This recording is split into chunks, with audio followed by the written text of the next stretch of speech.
On the CWO. Ah, one on our one. There many. Yes, in there. Uje St. Anthony's Catholic Parish, Orji Amokwe. Iowa.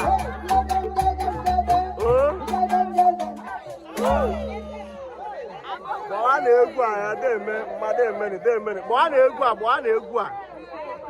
Ụlọ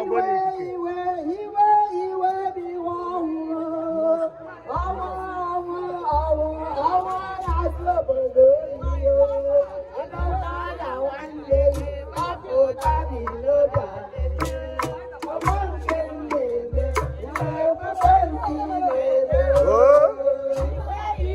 On the CWO, St. Anthony's Catholic Parish, Orji Amokwe.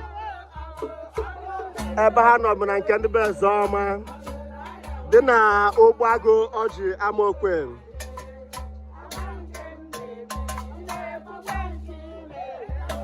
Ị na-abata ị na-agwa ya bụ isi esere na-agwa ya bụ nọ n'ụwa niile. Ọ tata ka e nyere nnukwu nwaanyị bụ Mrs. Eucheria eze.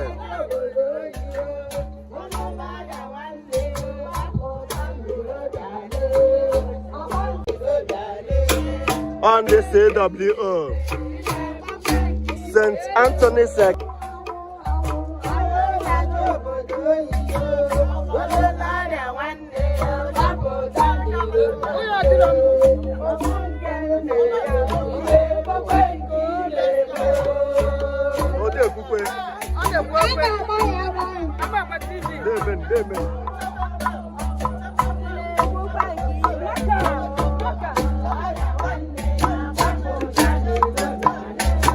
Oya na abata life ọ na-agwa ebe ochie sịrị na-agwa ya ebe ọ nọ.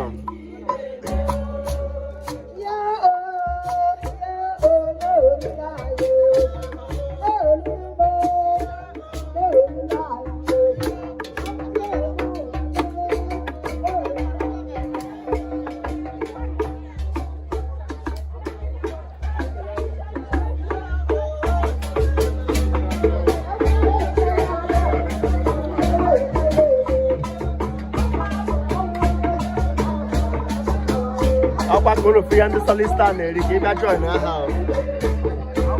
iso ha kachiwe ogbe shamu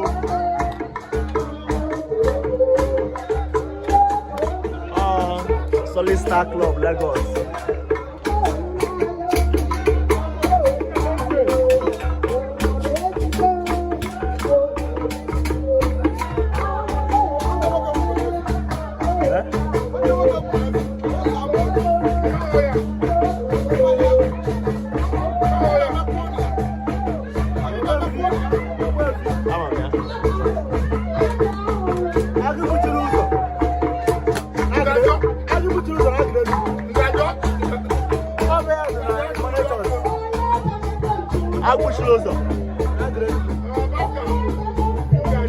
Agbuchilozo. Aye kene. Kene aye.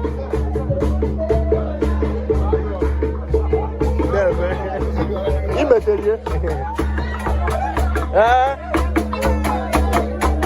Newe YCWO ha na ebe agba egwu wela aghịrị. O setie. Ikiri ayo ọhụma ịya ahụ ndị maala. On the Bible ha. This St. Anthony's Orji Amokwe. Oh, setie. Hey! I hear Kulube ha na-eme. Enugu na egwu. Enugu people can dance very well.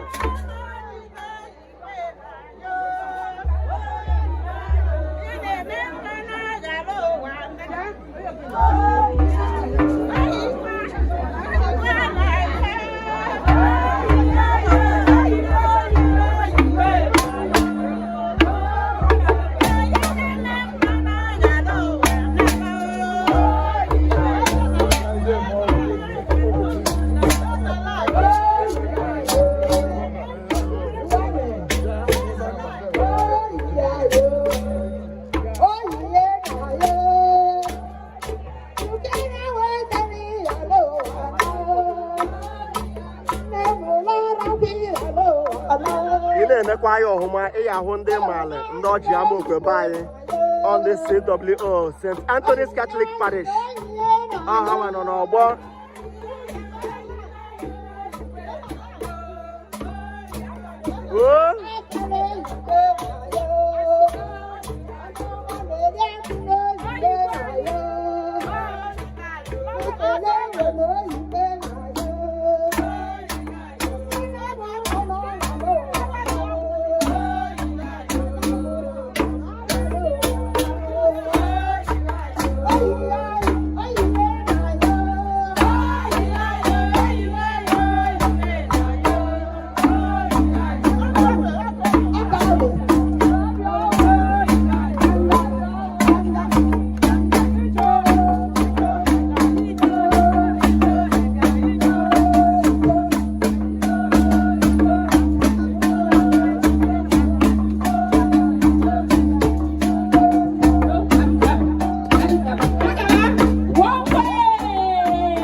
Ogin neme una kacha.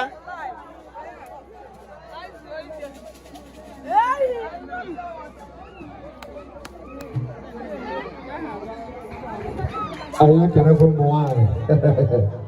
Mo yu ku na ebu da bi ti ma mbo ka kana bo. Rheumatism o zo yo na megita. Arthritis anakwa. Odi ka mo ko di bia. Ada ma hanya ba de me he de ru de ori obo de che bia. Ebu bi de ni ori ya ga COVID ana ebu bi ya riwe. Ebi che hen ni ozimo COVID ana today. So na me ke no mo wa. Okay. Okay, ka bụ ndị ụmụada ọbịa ndị ụmụada na-achọ ka ama ka afọ ya chọrọ unu achọrọ kwenyere na uzi na unu achọghị ike unu unu atara achị agụ na achịchago biko anyị ga-enye ndị ụmụ nwanyị ofe obi ohere adịka ma achọburu ikwu egwu ụmụ nwanyị ofe obi ọ na-adịgo njikere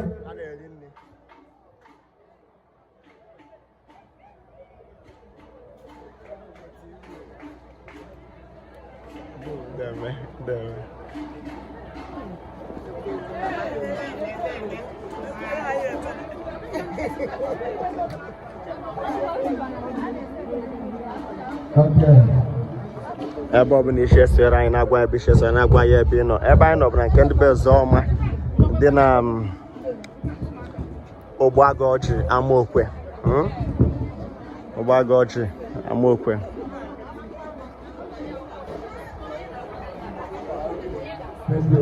ndị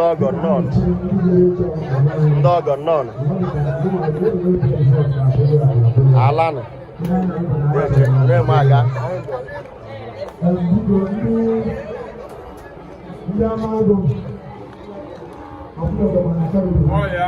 demenu ọzọ demenu anyị na-ekene unu ịnanya ka Ogbueshu ekene m unu Ogbueshu demenu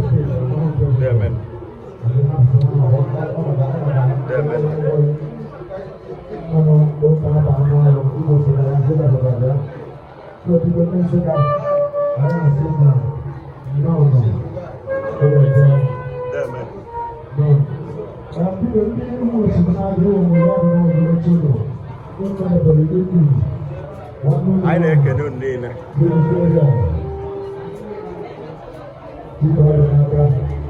ọzọ deme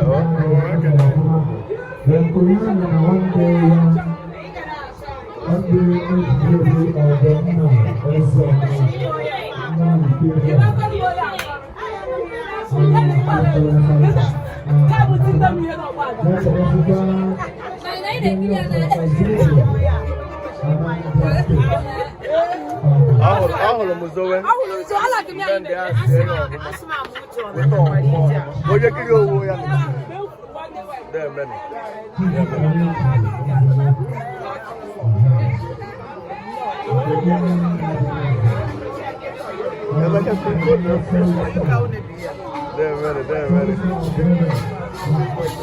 ndị ụmụada ha na-achọ une Hawaii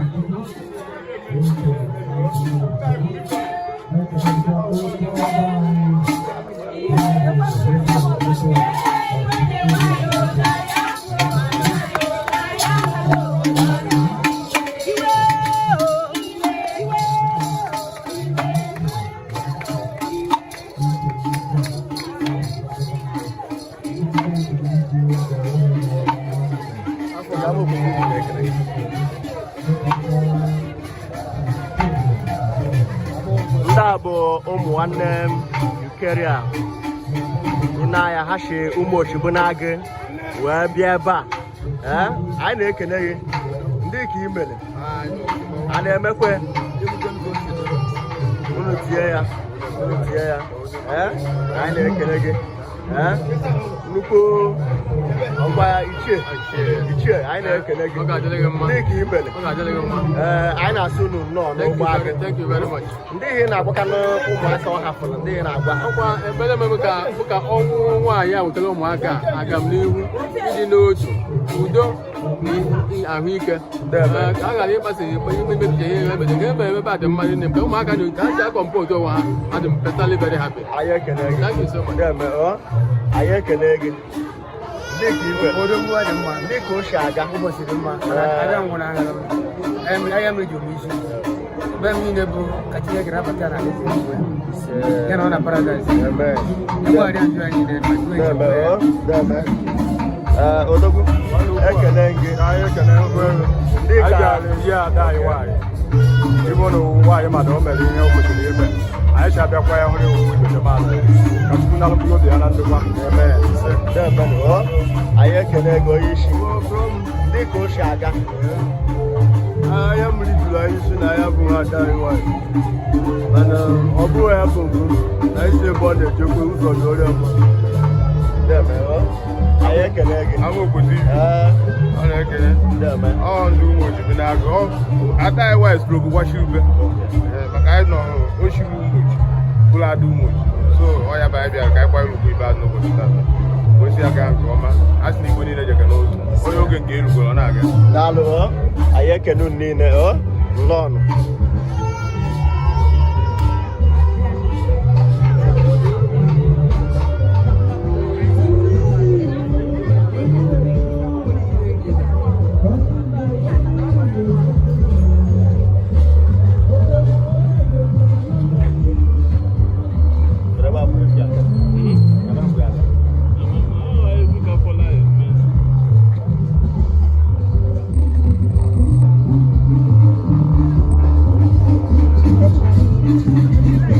n'anya ebe anyị nọ bụ n'Ogbuagu ọchị Amokwe Ogbuagu ndị ọgbakwala Amokwe ọhụma ọ ya ahụ ụka ụzọ kashi ụzọ afọ uti nke a gbadawala ụmụarị ka ụba gbada St. Anthony shwe left gị so ebe anyị nọ fendebe eze ọma bụ ihe a anyị na-asị mama anyị jee nke ọma ị na-abata ị na-agwa ebe iche so ya na-agwa ebe ị nọ n'ụwa niile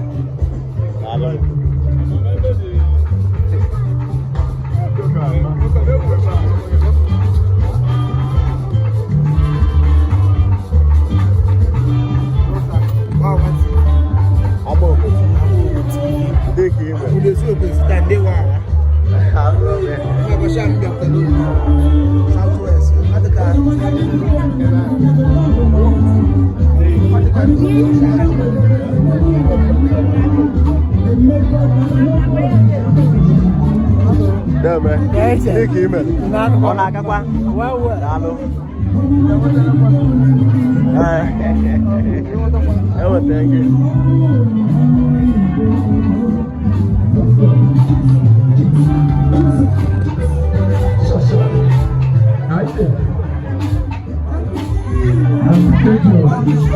I'm Eucheria na mwa fuma. Abi ko to.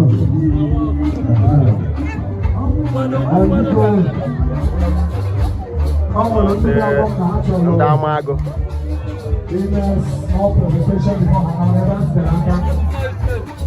Anyị na-akpọ ndị ụmụ Eucheria eze Sullivan. Mmepe Petrus nwanne gị. Onwe ndị ga-agbapụta maka ụmụ nchama ndị bisi. Oge nwere ndị ga na-ebe a na tebụl a. Biko, ịmala ndị ga-agbapụta ndị ụlọ trọst nlaịtị bụ ndị bụ ndị nke unu abịa nọ na tebụl ebe a n'ụwa. Ị na-eresivu ndị bịara ụmụ mgbalụ isi ụmụ sọrị na ihe mere ụmụ biko. Because that is one of them say everybody can talk, everybody can speak, but everybody cannot organize. Even in your family in any place. Organizing is the most important thing in everything you are doing. So please. Sure. Oh, yo. Abangwala di abwa. Na ndị be zọ mmadụ eme ihe ọma aka na ihe nkiri ha na-eme. SST. Ọ na-abụ nnọgide nche nna agbamakwụkwọ ka nna m agbamakwụkwọ. Mgbe ọ na-achị na nnọgide next ebe azụ n'ọbere akata. Hey, onye biche ma mgbakọ gị aha. Ma nkiri ebe gị dada. SST. Hey, Amokwe, Ogbuagu TV. Onye ebe ọrụ nnọọ. Ogbuagu dị oke. Ihe nwere Ogbuagu nkịta anụ na-adị mma. In fact, mụ na bere na onye mara anya. Ogbuagu adịgo mma, and ọ ga-adịkwa mma wee gawa. Onye si Ogbuagu ama ndị mma Chineke ọ bụla anyị. Chairman anyị na-achị ọfụma udo nke a. Enebechi. Chineke ọ ga-eduru anyị dị mkpa nke egwu ihe ọ bụla a na-egwu. Udo ka na-eme ọfụma. Udo otu Ogbuagu dị mma. Ogbuagu dị na gị na-ejikọta ọnụ. Ọ bụghị chairman anyị na ya. Honorable Maraki, Enebechi, Tupu Gosiri gị so gị n'azụ. Ọ na-abịara gị mma. Amen.